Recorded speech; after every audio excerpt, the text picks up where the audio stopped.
Alright, this is one of those expressions that looks harmless, but it quietly tricks a huge number of people. Most learners glance at it and instantly go, easy. 11 minus 1 is 10. And inside the parentheses, it's also 11 minus 1. So 10 times 10 is 100.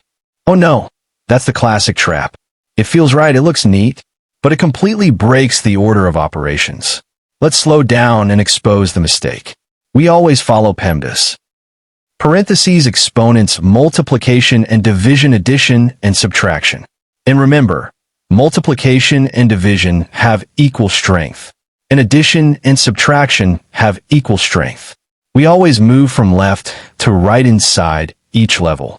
Now, in this problem we're dealing with, one subtraction, one multiplication, and exactly one set of parentheses. Inside the parentheses, there is also one subtraction. And here's another important detail. When a number sits right beside a set of parentheses, that means multiplication, even without the word times. Mathematicians just leave the sign out for simplicity. So let's do this the right way. According to PEMDAS, the parentheses come first. Inside them we have 11 minus 1 equals 10. So now the expression becomes 11 minus 1 times 10. And here is the twist, the moment where many people go wrong. Some people rush to subtract first because it appears on the left.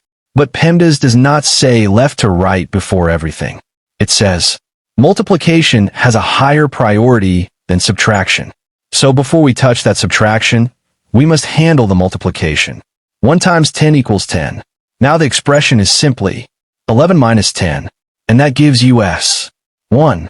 That's it. The correct answer is 1, not 100. A tiny change in order, a huge change in result. Now tell me in the comments. Did you get the wrong answer at first? Be honest. And if you enjoy catching these sneaky math tricks, make sure to like this video, subscribe,